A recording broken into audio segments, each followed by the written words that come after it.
أعوذ بالله من الشيطان الرجيم. بسم الله الرحمن الرحيم. ومن يشاقق الرسول من بعد ما تبين له الهدى ويتبع غير سبيل المؤمنين نوله ما تولى ونصله جهنم وساءت مصيرا. صدق الله العظیم. برادران و خواهران نهایت گرامی، السلام علیکم و رحمت الله و برکاته.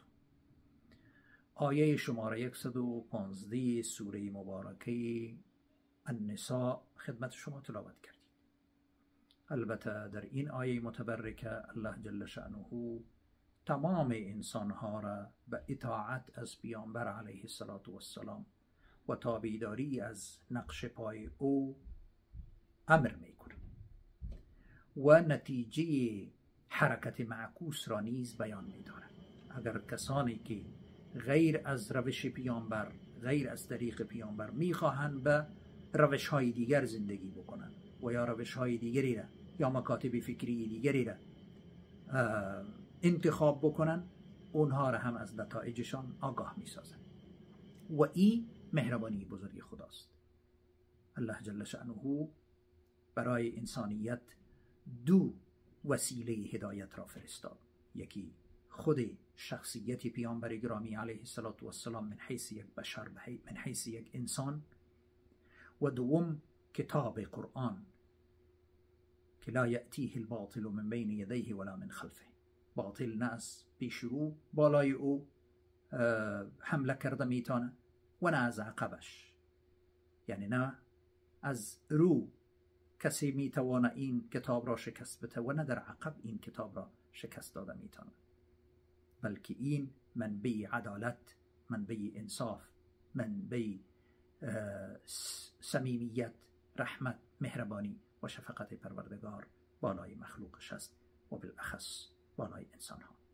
چون پیامبر علیه السلام الگویی از یک انسان موفق به حیث یک پدر موفق، به حیث یک شوهر موفق، به حیث یک رهبر موفق، به حیث یک پیامبر موفق، به حیث یک انسان موفق، به حیث یک تاجر موفق، به حیث یک معامله کننده موفق، اونها نقش پا گذاشتن.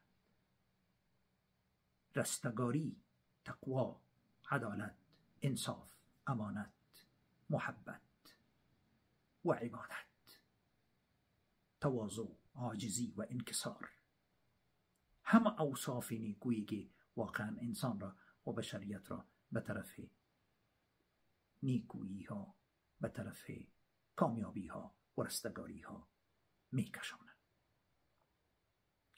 الله جل شأنه می فرمایند و من یشاقق الرسول، البته برای او کسانی که مخالفت از پیامبر میکنن، کسانی که در مقابل پیامبر استاد میشن والعیاذ بالله. و من یشاقق الرسول، کسی که مخالفت میکنه با پیامبر، با روش پیامبر، با نقشه‌ای که یا نقشه راهی را که پیامبر علیه السلام برای کامیابی و رستگاری بشریت ترسیم کرده. اگر کسی نقشه دیگری را میخواه و یتبع من بعد ما تبین له الهدی، بعد از اینکه هدایت برایش آشکار شد، هر سوالی که داری برادر و خواهر بیا بپرس، مراجعه کن، ولی در شأن پیامبر علیه السلام و یا در روش پیامبر علیه السلام کورکورانه منتقد نباش. امروز جهان ریالیسم است، حقیقت است، مبتنی به علم است، مبتنی به منطق است، مبتنی به اسناد است و ثبوت هاست. مطالعه بکن. اگر مطالعت ناقص است، مراجعه بکن به علما، سوالات را مطرح کن. من بعد ما تبین له الهدی، بعد از اینکه هدایت برایش آشکار شد، و یتبع غیر سبیل المؤمنین، و این شخص غیر از راه مؤمنان، راه های دیگری را، غیر از مکتب فکری اسلام، این مکاتب دیگری فکری را تعقیب بکنه، نوله ما تولی. الله میگه ما به همان طرف سوقش میکنیم، زیرا الله در ایمان بالای کسی جبر نمیکنه. جبر و اکراه نیست. هر کی کدام روشی را انتخاب کرد خدا میگه ما در همان روش پیشش میبریم، ولی چون این روشش خلاف روش پیامبر است، این روشش خلاف نقشه راه پیامبر است علیه السلام، نصله و نصله جهنم، در نتیجه داخلش میسازیم به جهنم و ساعت مصیرا، و بد جای رفتن است والعیاذ بالله.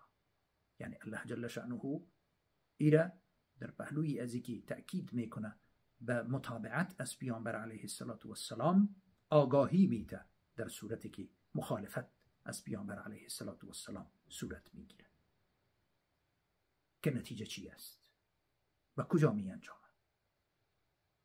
و السلام علیکم و رحمت الله و برکاته.